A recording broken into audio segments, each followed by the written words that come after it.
Good morning. I'm here to talk about my WeedIt sprayer that I'm putting together. I'm making this video both so people can see what I've done in case they need ideas, and also so people can point out things that they think I should do differently, just for some input. It's an 80-foot Flexicoil sprayer. I originally bought the sprayer as 130 feet, but I cut it down to 80 because 80 is all I wanted to pay for, and I have some spots in my field that I can't get through with wider than an 80-foot sprayer. So this is what we got.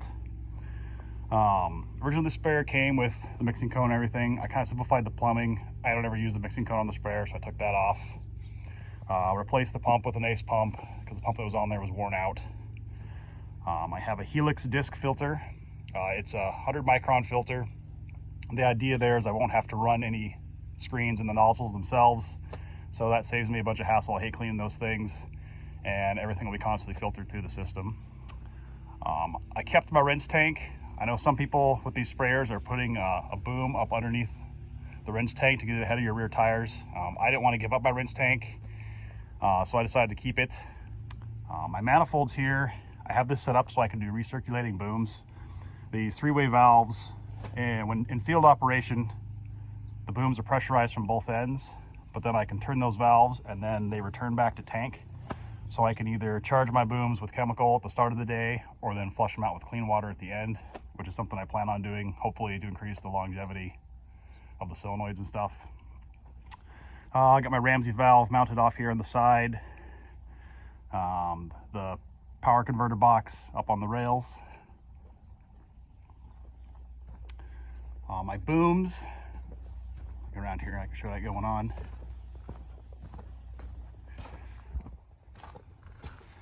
The other line there is for the recirculating booms. This way there's no dead ends in my boom system. It's all one continuous loop. Hopefully help for clean out. The nozzles I'm using are T-Jet nozzle bodies. And I have Greenleaf spot fan nozzles on there, both 02 and 04 size.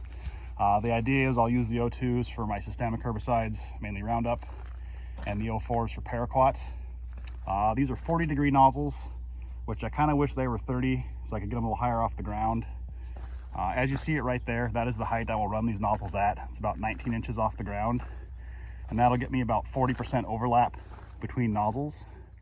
You know, that kind of seems to be the sweet spot in my experience. Also to say, while this is my first WeedIt system, I've ran a neighbor's WeedIt system for about 4 years, and I helped him move it between sprayers twice. So I am very familiar with these systems and how they work. And that's kind of led to some of the decisions I made on this one. The WeedIt system I ran before was on a suspended boom sprayer, and the problem we had with that is my terrain is too varied and I just can't maintain a constant ground height, and I think that really negatively impacts how well the system works. Some things I've done to the sprayer: the factory coilover shocks really are pretty terrible. They're way oversized on the outside wings and way undersized on the inside for the weight that they carry.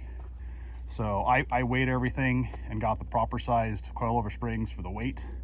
So hopefully that'll help smooth out the ride and increase the longevity. There's little springs on these rock shafts.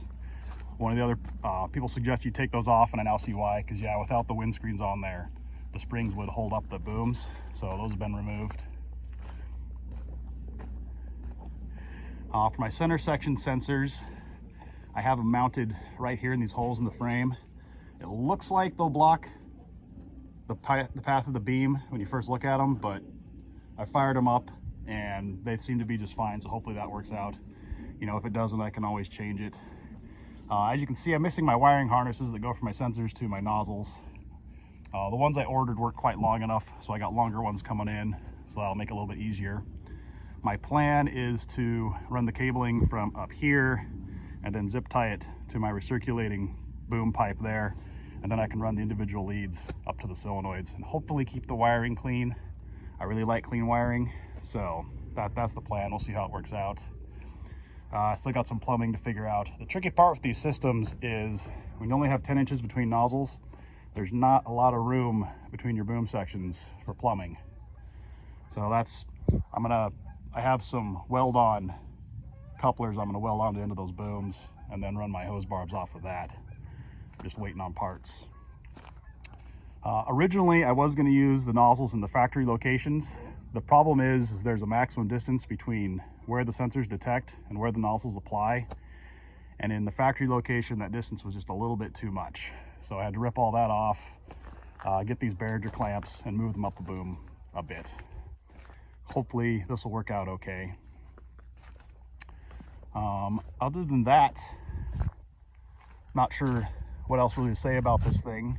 I am not going to be pulling it with that tractor. This is kind of one I had on hand at times. When I'm using it, I'll be pulling it with that tractor. Don't need to be wasting money on my larger horsepower tractor pulling a sprayer. Yeah, that's pretty much it. If anybody has any questions or comments or anything they want to know or think I should do differently, just let me know.